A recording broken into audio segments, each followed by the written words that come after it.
कल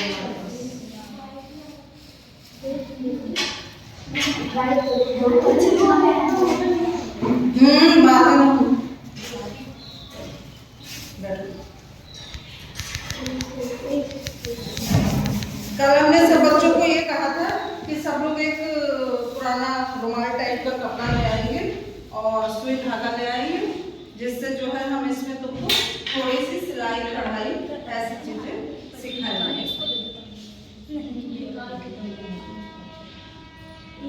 सिलाई कढ़ाई जो है बच्चे सब बच्चों को जरूरी हो, चाहे लड़का हो या लड़की हो, क्योंकि कई बार ऐसा होता है कि थोड़ा सा कभी बटन टूट गया, कभी कोई सिलाई खुल गई, तो वो सारे काम करने के लिए हमको सिलाई थोड़ी बहुत आनी चाहिए।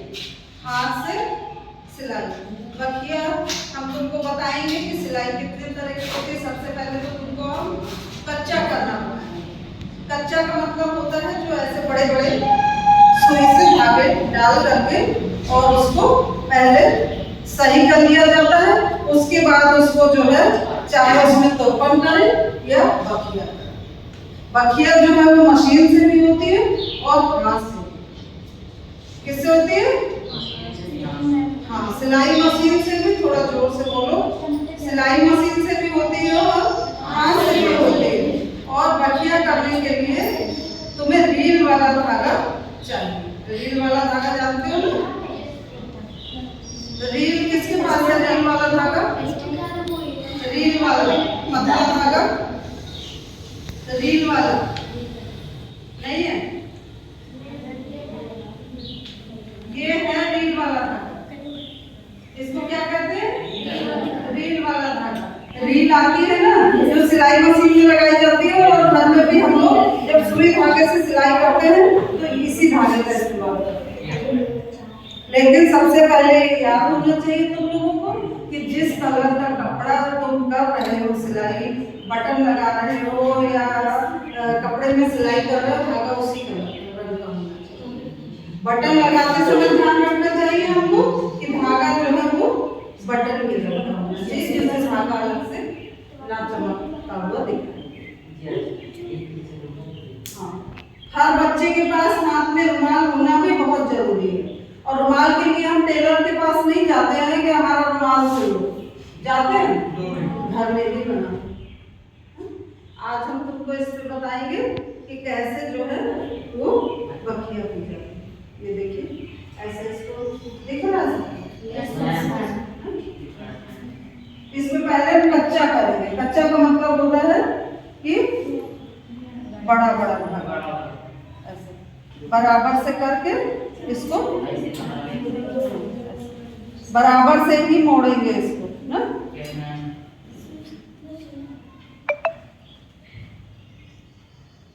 कच्चा करने से क्या होता है, एकदम बराबर से सिलाई आती है और कपड़ा बराबर होता है।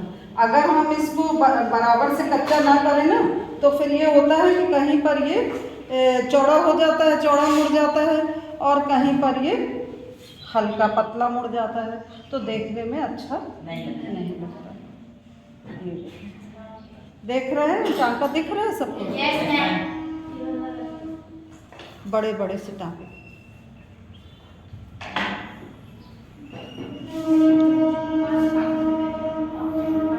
आ जाओ सृष्टि, सृष्टि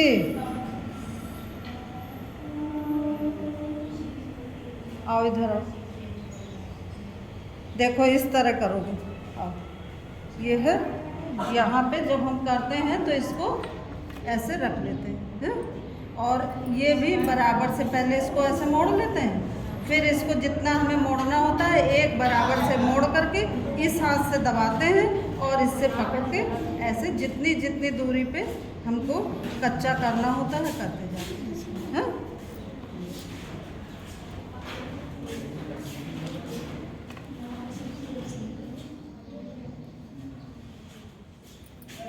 कर पाओगे? Yes ma'am. चलो करो। पहले इसको ऐसे दबा लो, एक बार ऐसे मोड़ लो, उसके बाद इसी बराबर से मोड़।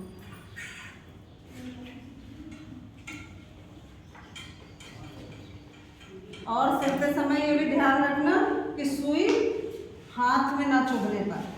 और जो अपने बगल में भी कोई बैठा है उसको भी दूर कर देना चाहिए। कई बार हम लोग ऐसे धागा खींचते हैं तो उसको लगने का डर रहता है।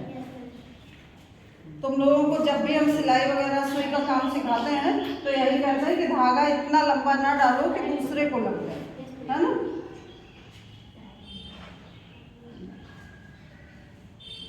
ये आया, सृष्टि ने सीखा। अब इसके बाद जो है इसको हम पूरा ये कर लिया। थोड़ा सा अभ्यास अगर हो जाता है तो जल्दी जल्दी फिर सफाई ज़्यादा आती है ना। अभी तुम लोग बच्चे हो, तुमको अभ्यास की ज़रूरत है। अब आता है कोना। अब तुम कहोगे कोना इसको कैसे मोड़ें, हैं, जिससे ये बढ़िया सा कोना दिखाई दे कि इसमें कोई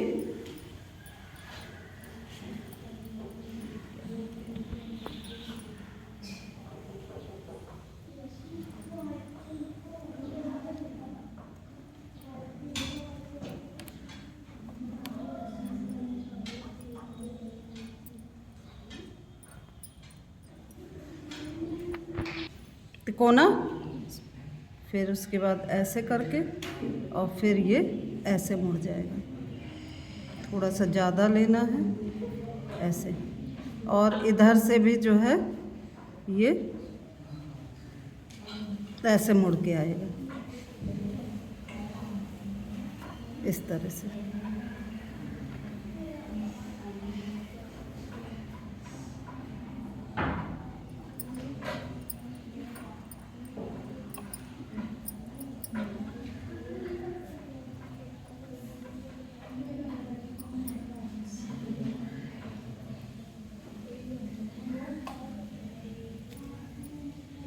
तो दीदी इस तुरपाई की आवश्यकता क्यों है, ये क्यों की जाती है? रुमाल ऐसे भी रखें। तुरपाई और बखिया और कच्चा ये सब अलग अलग ज़रूरतों के हिसाब से किया जाता है। रुमाल में बखिया नहीं करी जाती, वो उतना अच्छा नहीं लगता है, इसलिए इसको तुरपाई करते हैं रुमाल में। रुमाल का ये नियम है। रुमाल या ब्लाउज के आस्तीन या इन सब चीज़ों में तुरपाई ही की जाती है। बखिया क्योंकि ऊपर से दिखाई देती है सिलाई, और तुरपाई में जो है वो थोड़ा थोड़ा सा ऊपर हल्का सा दिखाई देता है, धागा पूरा धागा नहीं दिखाई देता। अच्छा। अब हम इसमें तुरपाई बताएंगे, तुरपाई किस तरह करेंगे ना। अगर हम जैसे बखिया है, ये कच्चा है, कच्चे में धागा इधर भी दिख रहा है और इधर भी दिख रहा है। इसी तरह बखिया छोटा होता है, छोटे छोटे उसमें धागे लिए जाते हैं तो दोनों तरफ से दिखते हैं, लेकिन तुरपाई में ऐसा नहीं दिखता, नहीं होता। और इसको करने से मुझे लगता है सुंदरता भी आ जाती है। हाँ, और वही चीज़ है। कॉर्नर्स जो हैं वो सब बंद हो जाते हैं। हाँ,